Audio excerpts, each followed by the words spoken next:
Alright, ladies and gentlemen.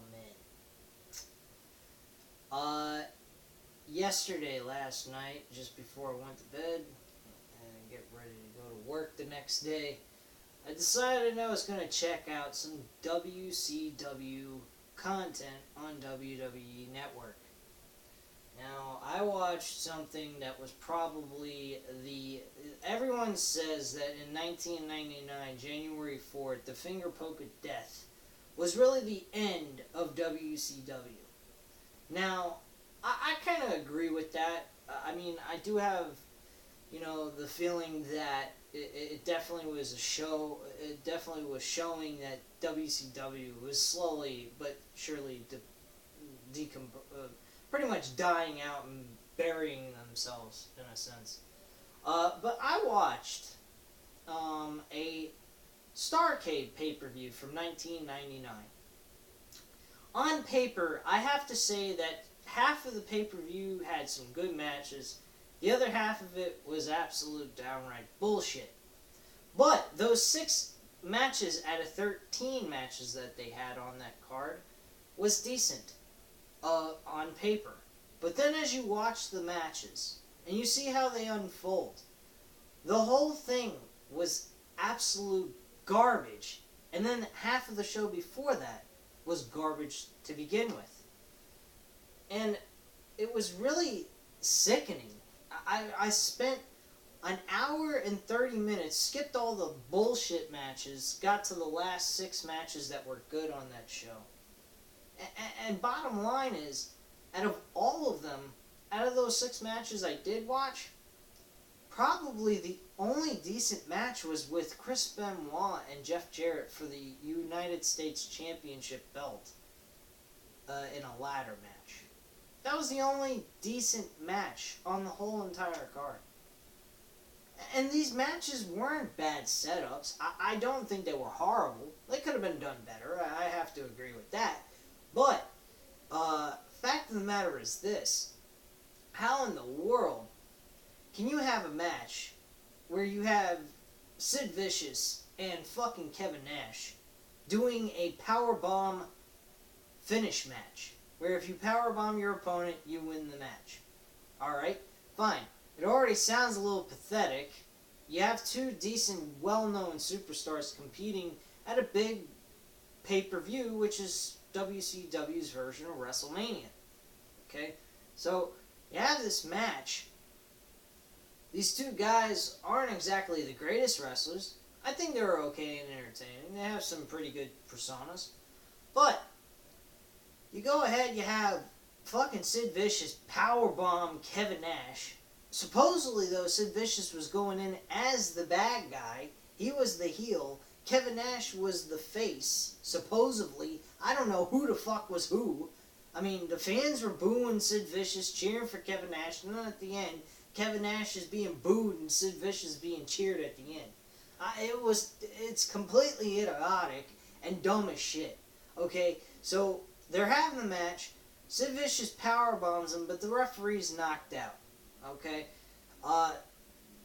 Jeff Jarrett, for some whacked out reason, this is the part where they started forming the NWO 2000, which was fucking shit. Worst fucking thing they could have ever done.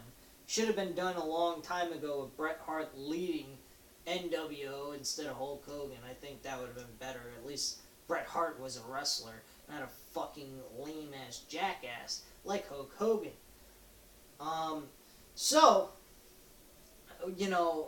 Jeff Jarrett comes out, hits Sid Vicious in the head with the guitar, and he's unconscious. Okay, the referee's still knocked out. Kevin Nash gets up, tries to pick up Sid Vicious, can't do it.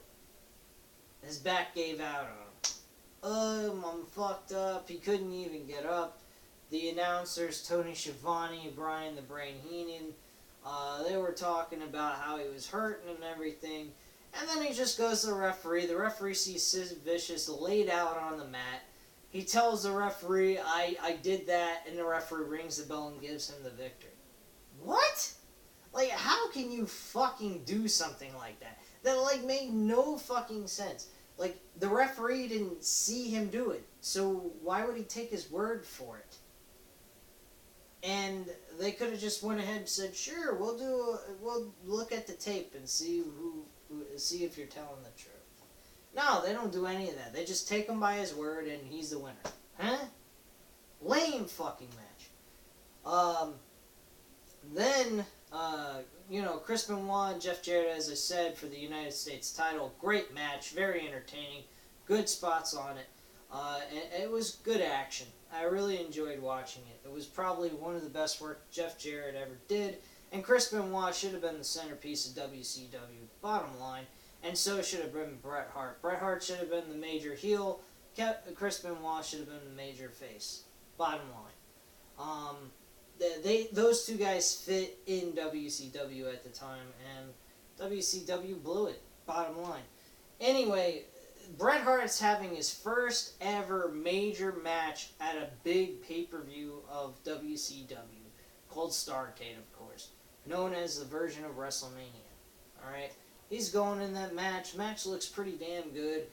Goldberg and him, I mean, Goldberg ain't the greatest wrestler in the world, but he did a good job with him.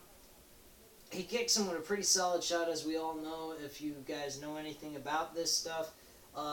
Bret Hart got a severe concussion from this incident during this match. But then on top of it, you're having a decent match. The audience is getting into it. And then you have an ending of a Montreal Screwjob with Bret Hart doing the submission hold on Goldberg. I mean, doing the sharpshooter, I should say, to be exact.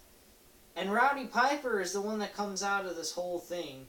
He goes into the ring, you're thinking he's substituting for the referee who got knocked out. And he just calls for the bell, walks out, and takes the belt with him, never handing the belt to Bret Hart at all, with a horrible sob look on his face, like he was pissed as fuck, with a really negative look on his face, as if to say, this script is bullshit. You could tell. You could tell just looking at his face. You knew that he was saying to himself, this is just a bunch of bullshit. And then he walked up the ramp, and Bret Hart followed him, and he handed the belt back to him, and he left and went behind the curtain. And that's how the show ended. Goldberg standing there completely confused, not knowing what the fuck's going on. Bret Hart, same way. And they're just looking at each other like, what the fuck? This is your version of WrestleMania. WrestleMania. And you give the audience that back then. Now I know, hey, what are you, World of Wrestling, what are you bitching and moaning about? It's from 1999. Welcome to 2015. I know that. I'm just doing a review and a look at how why WCW truly went out of business. As I just recently went ahead, I uploaded a video about Taz leaving TNA. Well, I just decided, you know what?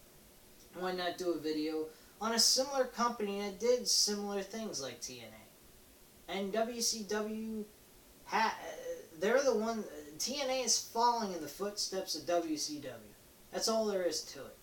And this pay-per-view, if you haven't seen it, expect to see a catastrophe, but just take a look at all the negatives that happened in this show, and you'll see why WCW was so crappy. And I think this pay-per-view right here proved and showed how WCW was going to fall apart. You just watching this pay-per-view, before 2000 even started, it shows that this company was going to go in the toilet. Bottom line. Anyway, thank you very much for taking the time to watch this video. As always, please hit that subscribe button. It was a pleasure speaking with you guys today.